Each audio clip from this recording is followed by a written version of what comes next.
I was 2 years out of high school when Superman died. I was working at a Sonic drive-in during the day and playing clubs in my band at night. And I remember getting off work early the day that Superman number 75 came out, because one of my coworkers had asked what I had going on for the rest of the day, and I told her about my planned trip into the comic book store to pick up the issue in which Superman dies. And she asked me if I could pick up a copy for her. Her name escapes me after all these years, but she had seen the news reports about Superman dying, and she, in fact, I think she heard it on the radio on the way into work that morning. And I told her I would try to get her a copy, and I, of course, was unable to. I did manage to snag 2 copies that day, and to use the parlance of today, one to rock and one to stock, which ultimately means one to read and then one to go into the collection and never look at again, because the book had come sealed in a black poly bag with a big red Superman symbol on the front of the bag, this dripping blood red Superman symbol. And you had no idea until you opened up that poly bag what the cover of the comic looked like, what kind of fun stuff they may have put in the poly bag. And I don't remember what was in the bag itself other than the issue, of course, and a black armband made of paper with a Superman symbol on it. The only other memory I have of that time is that even back then, when this whole rotating door of death that is a big thing in comics now, it wasn't like that back then. But even then, I never once believed that Superman's death would last more than a year. And I actually recall arguing with people who were truly distraught or just plain angry that DC dared to kill off Superman. I mean, why would they do that? People would say. He's only one of their most popular characters. It just seems like a stupid move. They'd scream and yell, and me, I never bought into it. I mean, I'm not a clever man. Never have been, never will be. I'm not trying to claim that I was smarter than everybody else. I just knew deep in my heart that Superman was not going to be gone long, that he would be back. And I was super excited to be there to be along for the ride. And that's what I remember from when Superman died. You're listening to Just Another Fanboy Presents The Death of Superman, and this is episode number 6, Doomsday.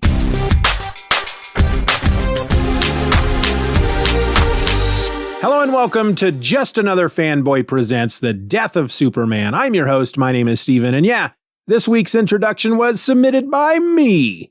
And you know what? You can submit your own introduction. All you need to do is record yourself answering the question, where were you when Superman died?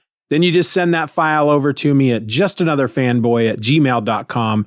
Just make sure to include in the email how you want to be identified on the episode, where the listeners can find you online, and any podcast or project that you'd like me to plug. Just keep in mind that I, of course, reserve the right to refuse any submission, because I'm not about to plug a podcast or a website that's full of hate speech or really anything that I may deem offensive. And here's the thing, folks, it's my podcast, so I get to be the one to make that call. For more information on how you could submit an introduction and what I'm kind of looking for, go find the Where Were You When Superman Died bonus episode right here in this feed.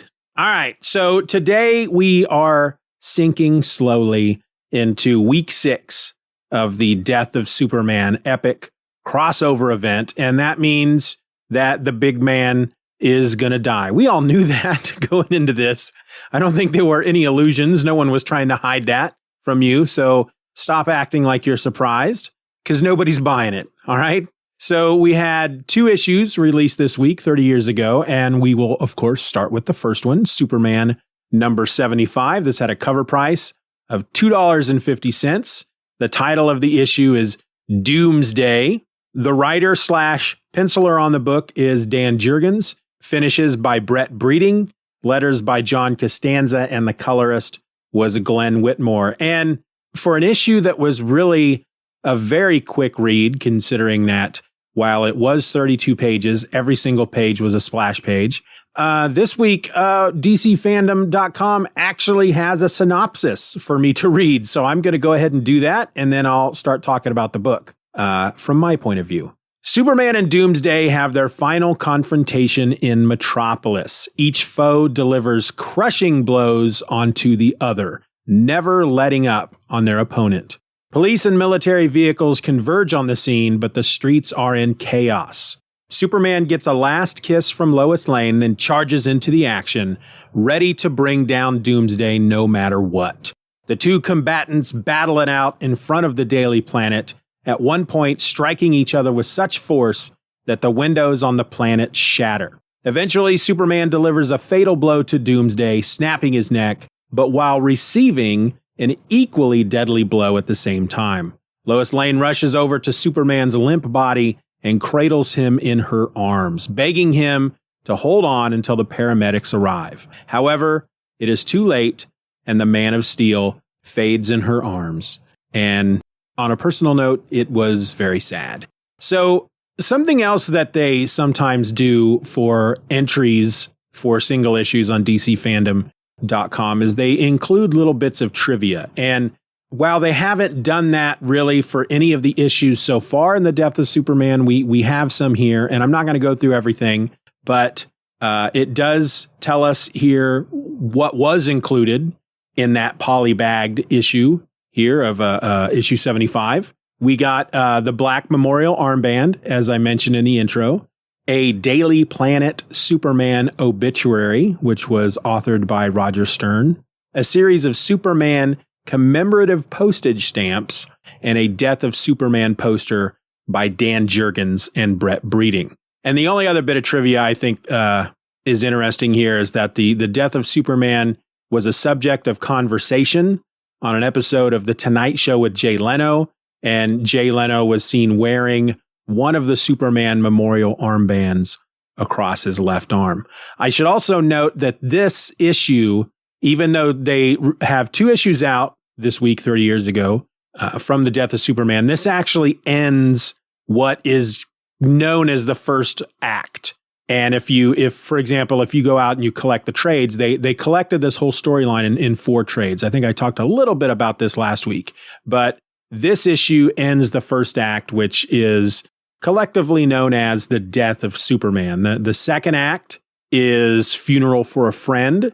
And the next issue, the second issue we're going to talk about today, is the first issue of Funeral for a Friend. And we'll get into that here in a bit. But a couple of things about Superman 75 that I definitely want to point out. Again, it's all splash pages. And while I can appreciate the idea behind each one of these issues having fewer and fewer panels until you get to the issue where Superman dies, and every panel or every page being a splash page or one panel, I don't think it actually works on every single page. Some of the pages look really good. Some of the pages just seem too cluttered. Jurgens and Breeding just tried to include way too much in certain pages. The one that immediately leaps to mind is page 7. If you're looking at the digital edition, Superman has just rescued Lois and Jimmy. So as the issue opens, Superman and Doomsday are fighting. Doomsday picks up Superman and hurls him into the sky, and Superman slams into the bottom of the Daily Planet helicopter. And before the helicopter can go down, Superman grabs a hold of it and takes Lois and Jimmy away. Originally, he says that he wants to take them as far as possible away from the danger, but he doesn't have time to do that because he doesn't know. He's worried about the number of lives that Doomsday can end while Superman is away, attending to Lois and Jimmy. And actually the page where he is carrying the helicopter, page 6. It's a very nice looking page. I do enjoy that page. The transition, however, from page 5 to page 6, where Superman slams into, and I think I said a minute ago, he slammed into the bottom of the helicopter. He actually slams into the side of the helicopter. And in fact, these guys, if you remember from last week, there were 3 dudes from the Cadmus project there in matching green flight suits wearing these jet gliders, firing these like ion cannons from the jet gliders. Doomsday throws Superman into one of these guys, and then they both slam into the side of the helicopter. And so you have the page that shows that, and then the transition from that page from page 5 to page 6, where suddenly Superman is under the helicopter, flying away with it. It's a very weird transition. It doesn't quite work for me. I'm not trying to be nitpicky here, but I think if you're going to take a risk like this and do what some people would call a stunt, and that's making each page a splash page, you do have to kind of do more than, I mean, you don't want to make each page basically a poster, right? And that's almost what's happening in many of these pages. And so the transition from Superman slamming into the side of the helicopter to suddenly on the very next page, he's carrying the helicopter. It's a strange transition. But then the page following that, the one I originally wanted to bring up, page 7, Superman is with Lois, Jimmy is there, and it's like they've made sure to include Doomsday in the background, smashing a vehicle or a bus into a police vehicle. And there's just way too much going on. It's this weird juxtaposition of Superman and Lois in the foreground. And Lois is telling Superman that maybe he needs to get some help. This might be a bit too much for him. And Superman's telling Lois that it's too late. He cannot leave. Superman cannot leave Metropolis to go find somebody to help. He has to be there. And you have the two of them, like I said, speaking in the foreground, and in the background, you have Doomsday causing, havoc and destroying. But he seems just way too close to them for the two of them to just, while it's not a casual conversation, it looks slightly casual. It's a weird page. And then, of course, the very next page, page 8, they get their last kiss, a tear running down Lois's face, and Clark telling her that no matter what happens, he will always love her, always. And it's a sad page. And then on page 9, and again, I'm using the digital edition page numbering, which means that page 1 is typically the cover. But Superman now is leaping into back to battle, and he's saying, "Doomsday gets his."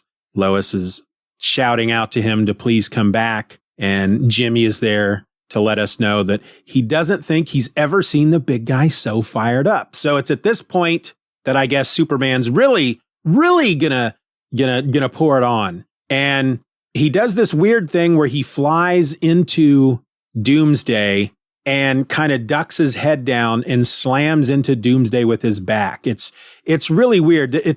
They did the same thing. Tom Grummett did the same thing on the cover of Adventures of Superman 497. So apparently this is a thing Superman does. I don't remember this being a thing Superman does, but flying straight at someone and then ducking down so that he can slam into them with his back. I find that it's a very odd looking page. It's just an odd looking position altogether. There's a moment where Doomsday slams Superman's head into the sidewalk or the asphalt here and practically buries his head into the ground. And it's at that point that Lois runs over to Doomsday. Apparently she is so distraught over the thought of losing the man that she loves that she's going to come and try to help him. And she's going to do that, I guess, by trying to distract Doomsday long enough for Superman, who is now completely buried under the street, to come up and help. And this is kind of the moment that, while I don't think it's done very well, which is the problem of a page or a book, an issue with all splash pages, I think it could have been done a little bit better. But this is the moment where all this time Superman has been trying to keep, save innocent lives, stop Doomsday, and keep him out of Metropolis, because that's where Superman lives. That's where all his friends live, and his loved ones, with the exception of his mom, Pa, are in Metropolis. And of course, there's millions of people in Metropolis. And he keeps throughout these issues, Superman continues to basically up the level of how much he's dishing out. I talked about this in a previous episode where Superman, regardless of who he's fighting, he always holds something back because he knows that he is so powerful that he could easily kill anybody that he goes up against. So he's always holding something back just in case. He needs to feel out his opponent to determine how much he can use, how much strength. And with Doomsday, he keeps having these moments where he has to go at it just a little bit more, just open up a little bit more, use a little bit more force. But the way I've always read this is, despite the few times he says, "That's it, I'm taking it to Doomsday. Doomsday's getting his now. I'm going to do whatever it takes to stop Doomsday."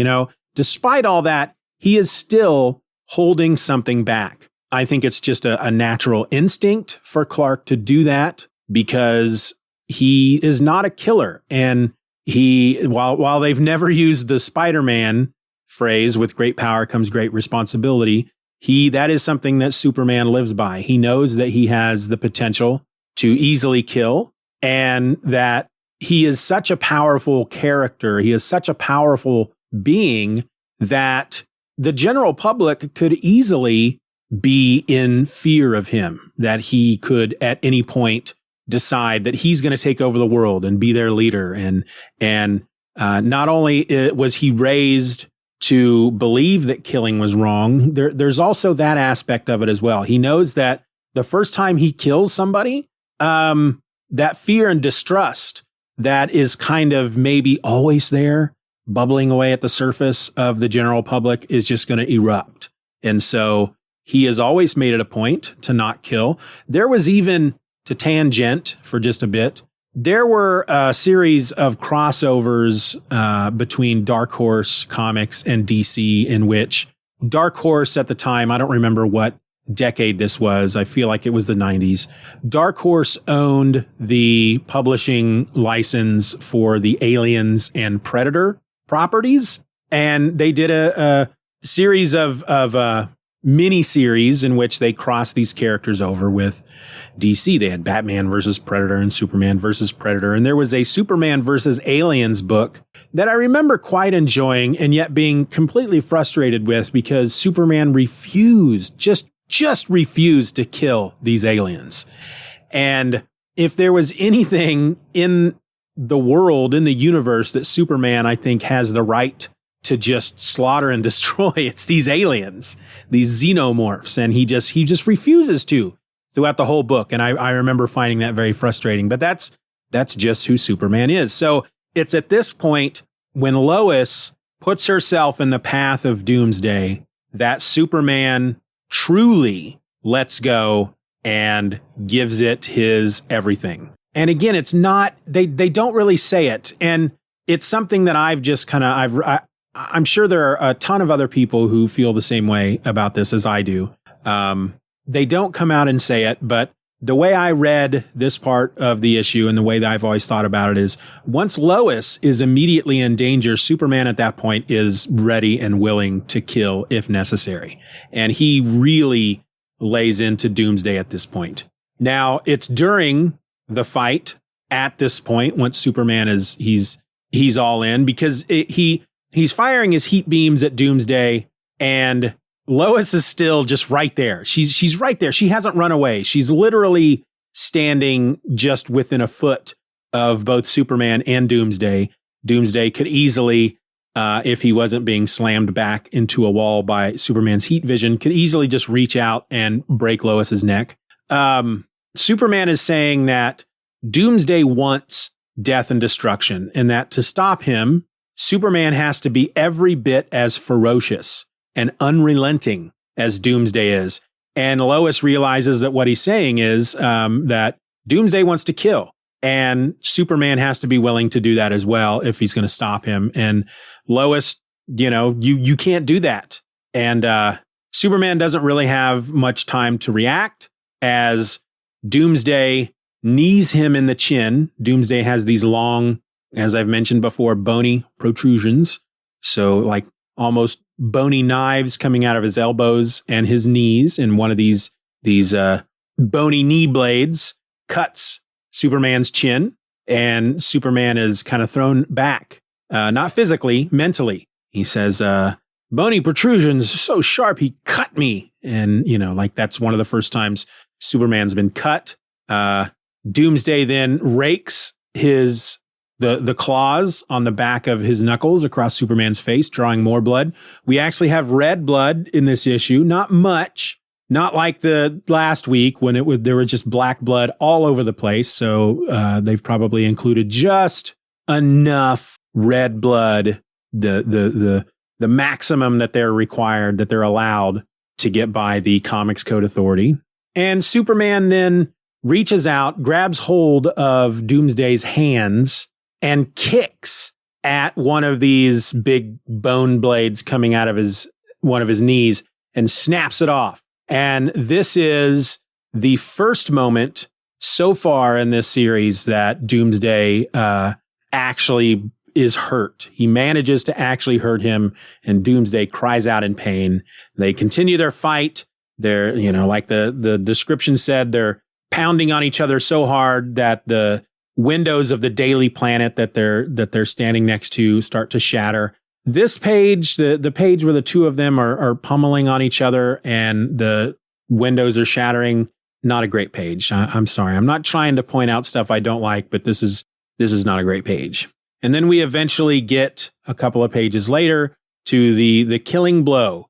Doomsday hitting Superman, Superman hitting Doomsday, both of them falling and then not getting up. There is a really great page after that, the page that shows the two of them falling. You get the one page where they're hitting each other, and then the page where the two fall. You actually see it in the reflection of the lens of Jimmy's camera. This is a great page. If I'm going to point out bad pages, I should also point out great pages. This is digital page number 23. And then we go to a page that, while it didn't affect me back then, reading it now as a parent almost brings tears to my eyes. We see Martha and Jonathan for only the second time, I believe, in this crossover event so far. They are holding each other as you see the TV in the background where Lois is cradling Clark's body amongst the ruin. We get this narration that I'm not going to read. It's very kind of, I guess, supposed to be poetic. Like weary boxers who have gone the distance, the combatants collide in one last explosive effort. In the years to come, a few witnesses will tell of the power of these final punches, that they could literally feel the shockwaves. Others will remember the enormous crater that resulted from the sheer force of the blows. And then they go on to talk about how people who are witnessing this are it's not just the regular people that are watching this. It's Lois, who would have one day called him a husband, Jimmy, Superman's pal, and then we get the page with his parents. It's probably the best page of this entire issue, the one with Clark's parents, because it's the one that truly makes me feel some emotion. It's a good issue. I enjoy the issue, but I'm not sitting here going, yeah, Superman, go, get him. Oh no, Superman. That's the page that makes it hit home for me.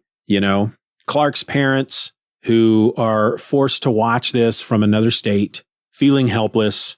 There's nothing that they can do. And there's nobody at this point who can comfort them. The only other person who knows who Clark is Lois, and she's there. And so that will be a nice moment later. I believe the three of them come together to comfort each other, and that's a nice moment. But we get this then 2 double page spreads. Superman has not died yet. Doomsday, however, is done. He's out. He's dead. Bloodwind and Ice have shown up, and as Ice puts it, they're too late to help. Lois is in tears. She's holding Superman. who his costume is in tatters. He's bleeding from various places. He's got puffy bruises on his face. And in a very weak voice, with whatever strength he has left, he asks Lois, Doomsday, is he, that's all he can get out. And, he's asking, is Doomsday dead? Lois says, you stopped him. You saved us all. Now relax, because the paramedics are coming. But this is when Superman dies. And he was holding on because, not for any selfish reasons. He wasn't holding on to life because he didn't want to die. He was afraid to die. And he was clinging to life in case Doomsday was still kicking. And the moment he learns that it's done, Superman lets go and he dies. And we get this final 2-page spread. Superman, lifeless amongst the rubble. There is a stick in the ground where his cape, which had torn off of him at one point, the wind has flown it onto this stick. And so it's clinging. It's clinging to this stick like a flag. Lois is in tears and Jimmy is snapping a picture. The picture that will eventually, I think, win him a Pulitzer, something. But yeah, that was for me, it's a deeply emotional book. I'll just say it. And I don't think there's really anything else I want to say about it. Superman is dead. This is why everybody's reading this book. And now we have to find out what's going to happen next. And that leads us into Funeral for a Friend. And that kicks off same week, 30 years ago, with Justice League America, number 70, carried a cover price of $1.25. The title of the issue is Grieving. It was written/penciled by Dan Jurgens, finishes by Rick Burchett, letters by Willie Schubert, and the colorist was Gene D'Angelo. And we also get a summary for this over at the DCFandom.com. So I will read that, and then we'll get into the issue. They don't give us much. The Justice League America takes Blue Beetle to the hospital. Superheroes from around the world come to the JLA and say that something needs to be done for Superman now that he is dead. They all don armbands with his S insignia. Ice creates an ice sculpture of the Man of Steel. That's the summary. So I honestly don't want to spend too much time on this issue because to be honest, I really did not care for this issue at all. Nothing against the creative team that worked on it, because I love many of the things that Dan Jurgens has done in his career. This issue felt a little ham-fisted as far as trying to force us to understand that all the superheroes across the DC universe who didn't show up to help Superman at all during any of this, all feel sad for his loss, and they kind of gather together. And the main problem I had with this issue is that I just felt like they tried to do too much in, I think this is 32 pages. They tried to bring too many different heroes together and give them an opportunity to say something about Superman, that it all felt a little kind of flat and forced and a bit hokey. Ice, we learn, apparently had some kind of crush or may have been in love with Superman and is really having a hard time with it. Bloodwind, who is also on the scene, says that he has used his powers to scan Superman. He does not hear a heartbeat. He senses no brain activity, and that Superman is gone. Ice picks up the cape that's hanging from the stick and uses it to cover Superman's face, like you would a dead person with a blanket or something. And then she about passes out because she's actually very injured. She's got a broken arm and broken ribs. And so Bloodwind takes her to the hospital, where we meet up with Booster Gold and Maxima. And Booster Gold is having a really hard time. He, first of all, his best friend is in a coma. And now knowing that Superman is dead, he just feels like the Justice League failed. This is the kind of thing the Justice League was formed to stop. There's a reason why you get the Earth's most powerful heroes. Yeah, I know that's an Avengers thing, but there's a reason why you have a team like the Justice League. They are there that, they're supposed to handle these types of threats, and they were not able to stop Doomsday, and thus Superman is now dead, and Booster blames himself. Yet despite all that going on with Booster, I can't get over the fact that he is standing there in the hospital with his costume in shreds so that he's practically not wearing a shirt. And one of the legs on his costume is practically missing. And all I can think of is, you can't put on a shirt, dude. I mean, I know that most costume superheroes are half naked anyway, but there's just a part of me that feels like, all right, I get it. You just came from a battle. You're the last thing you're probably thinking of is, I should probably put some clothes on, but it's all I can think about for some reason. But then at the same time, he's got Maxima standing next to him, and she's got those two boots that are different lengths, and that just drives me crazy as well. So maybe it's more of a me thing than anything. But Guy Gardner walks in, and in typical Gardner fashion, he basically mouths off to Maxima and says, well, it looks like you're going to have to find another super guy to be your boyfriend, because while they never had a relationship, apparently she kind of had the hots for him as well. She at one point mentions that she once wanted him as a mate, and Guy Gardner just basically walks in and says, he goes, I guess it'll take some time, Maxie, but if you start shopping for a new super bow, keep me in. And that's when she cuts him off by firing some kind of energy blast at him. And they begin to start fighting, and Booster breaks it up. And again, Booster, just put a shirt on, dude. I mean, you're in a hospital. I'm sure a doctor will loan you some scrubs. It's not a big deal. It's okay for you to think about that during this moment. It's all right. Nobody's going to think any less of you for putting on a freaking shirt because you look like Tarzan right now. But he breaks up the fight. They airlift the Blue Beetle along with the rest of the team to the JLA compound, where there is a hospital wing of some sort, a medical wing, and the helicopter pilots or EMTs or whoever's in the helicopter, after they drop the League and Blue Beetle off as they're flying away. We don't see who's speaking this. The balloons are just coming from the helicopter. One of them says, ever seen anybody in such bad shape as that Blue Beetle? And the response is, no way. They ever think he'll be okay again. They're kidding themselves. And I thought that was a little mean. Thankfully, they didn't say it in front of Booster. But we find out that the Blue Beetle is in really bad shape. The doctor says he is in a coma. Not a coma, a deep coma. And not even a deep coma, a very deep coma. He's got swelling in his brain that has the doctor concerned. And one of his kidneys has shut down, and his liver is damaged. And Booster just wants to know if he's going to make it. And the doctor can't really tell him. He wants to tell him some good news, but he can't. And again, I just want Booster to put on a shirt. He's gotten a Coke. He's standing here. They've gone from this hospital in Metropolis to a hospital in New York or the JLA compound in New York. He's managed to get a Coke either from a machine or the fridge, but he can't put on a shirt. And that's not going to be the last time I mention it.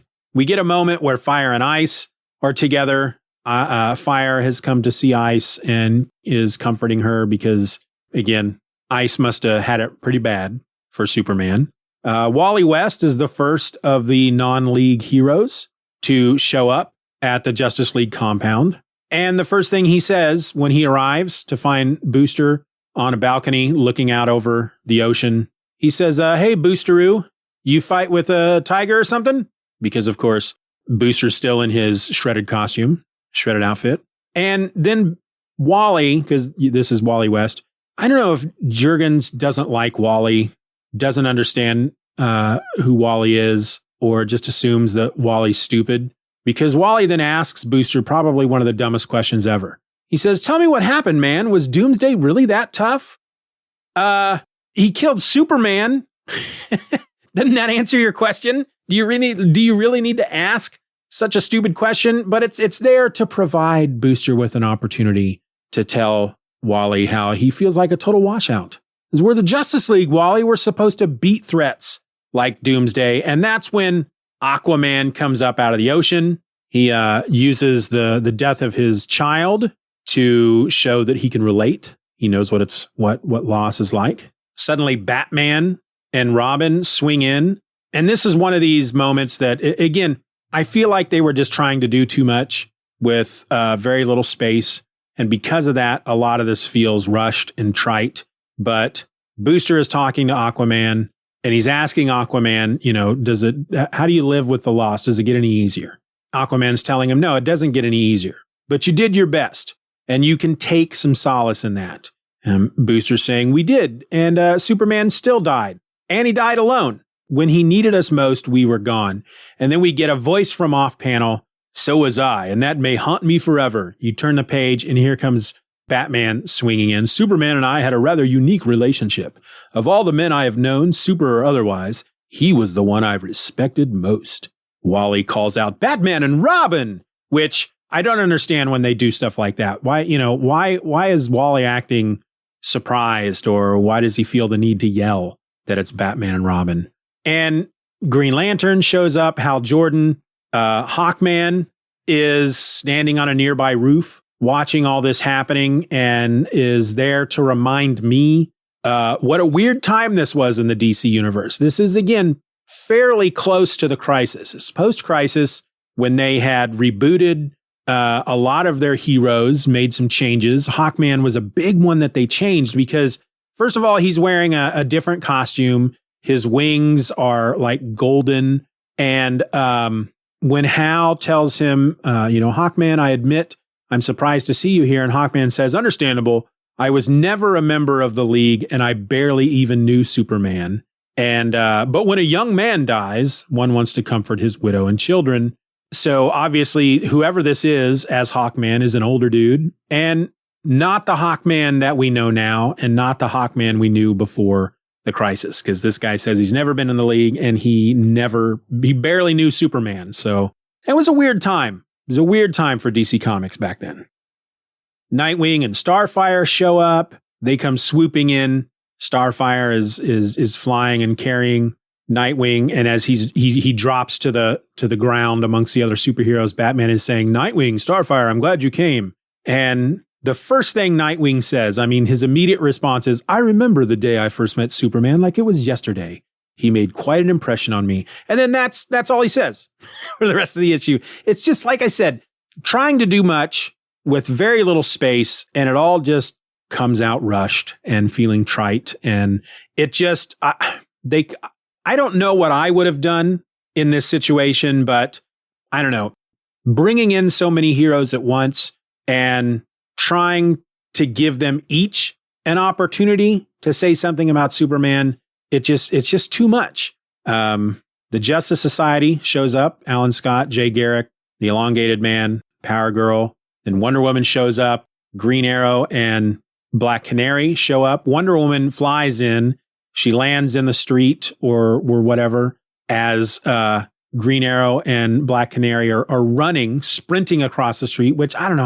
I found that weird. It's like they're running to an emergency. The Demon is just suddenly there, standing amongst the heroes, and says something weird in his weird rhymey way. Weep not for the Man of Steel. His mortal wounds will never heal. His body lies stone stiff and dead. Let's cheer for Doomsday in his stead. Ha ha ha ha ha. And nobody just comments on that in any way. And that's when Oberon comes out and he says, look, I'm not much for stringing words together. Well, but it seems like we should show our respect. Somehow we have to show the entire world how much we cared about Superman. Like I said, I'm not good with words. I'm hoping these will do. And he has a box full of these black armbands with the Superman insignia on them. I don't know where he got them. It seems pretty quick for him to have just suddenly crafted these up. I don't know if the Justice League has a replicator, maybe, or if these were just in storage, just in case something like this ever happened. Everything is happening too quick in this issue. And so we get this 2-page splash of the heroes putting on these black armbands. Some of them already have them on, others are pulling them on. And Batman says, a gesture more eloquent than any words could ever be, Oberon. And, Batman, I don't know if that's true. I'm sure that words might do better than a black armband. But yeah, we get the Black Condor flying by, who apparently is going to become a member of the Justice League in the next issue. And he, again, it's really kind of dumb. As he's flying by, he's thinking to himself, I may not be one of them, but I can't help but pay tribute to the sacrifice of a man like Superman. Still, I am glad that I'm content to live my life on the sidelines. without indulging in their false sense of duty. I don't know what that means. Just fly away, Condor Man. I don't know if it's Black Condor or if he's just called Condor. I can't remember. His costume is black. Anyway, well, what costume there is, he's not wearing a shirt either, but that's just part of his costume. Now, Ice at this point feels like there's something more that they can do, and so she uses her ice powers to make a big ice sculpture of Superman. And then we get what I think is supposed to be the big tearjerker of the issue, Guy Gardner standing on a balcony or a roof or something overlooking what everybody's doing, feeling kind of sad that Ice loved Superman so much. And he's thinking to himself, cut me with a knife, why don't you, Ice? Huh, we sure had our tussles, Blue. You were the world's ultimate Boy Scout, the kind of guy who embodied fairness and justice. Me, I'm a rogue, but that don't mean I can't see the truth. And he uses his ring to snatch up an armband, and he's pulling it on, thinking to himself, Doomsday caved my head in, Blue, but you took him down. You won. Guess I can wear this for the service, out of respect for that. And I think we're all supposed to be, that Guy Gardner, he does have a heart. Oh my goodness. His tears just flow from our eyes. But instead, we get our last page. Booster Gold in the hospital room there with Blue Beetle. He's looking out the window, and he can see all the heroes out there from his window. And he's very worried for his buddy. And he's telling Ted, the Blue Beetle, that he has to pull through because he doesn't want to have to put on an armband with a beetle on it. If he has to do that, he just doesn't know what he's going to do. And the sadness of that scene is ripped from my heart because I just want Booster to put on a freaking shirt. He still hasn't put on a shirt at this point. I mean, again, if that was part of his costume, I would to a certain extent understand, but it's like he's just standing there with this costume in shreds and no shirt on. And I almost want somebody to come up to him and go, okay, Booster, we get it. You've got a nice looking chest. Put a shirt on already. You know? Don't know why that bugs me so much, but it does. Yeah, this was not for me a great start to the Funeral for a Friend act. I don't know that I want to say too much more about this issue. This week started, as far as the two issues that came out for the death of Superman, started with a very action-packed and then super dramatic issue in which Superman died. And then we get this hokey aftermath of trying to get most every semi-important hero in the DC universe to appear in the comic book and try to say something about their grief. And they didn't pull it off. I'm sorry, Dan. I love most of the stuff you do. And you didn't have that much to work with, brother. I don't blame you. You did what you could with what you had. And just didn't do anything for me. So that's all I'm going to say. Hey, how about I just tell you the wrap-up stuff? You want me to do that? Let's just wrap it all up. I want to thank you all for listening to today's episode of Just Another Fanboy Presents. If you want to drop me a line, ask me a question, provide a bit of feedback, or just tell me that you have firsthand knowledge on what a wildebeest smells like, you can send me an email to justanotherfanboy@gmail.com, or you can use the Just Another Fanboy voice line to leave a voicemail, or send me a text. Just make sure that if you're sending me a text, let me know who you are. And the number is in the show notes. You can also reach out to me on Twitter by using the handle @StephenOrElse, or join in on all the fun over at the message boards by going to forum.justanotherfanboy.com. And hey, if you feel a little something in your heart that makes you want to throw some support my way, because podcasting ain't free, folks. You can join the Patreon for as little as $1 a month at patreon.com/StephenRor. That's just $12 a year. And in return, I'm going to do my very best to get you podcast episodes just like this one before anybody else. That is, anyone but you and your fellow patrons. I also invite you to subscribe to the Steven Says Stuff newsletter. This is a free Substack where I'm going to send you every podcast episode I create each and every week right to your inbox the very morning that they are released. Beyond that, I would certainly love it if you rated and reviewed the show, if, of course, that option is available wherever you get your podcasts. And all the links and email addresses, well, there was just the one email address. Anyway, that's all in the show notes, folks. So I hope you didn't try to write them all down. Anyway, join me back here next week for week number 7 of The Death of Superman, in which we will be looking at The Adventures of Superman, number 498. See you then, or not. I can't really see you. This is an audio medium. I can't even say I'll hear you then. You will hear me then. Whatever. Bye.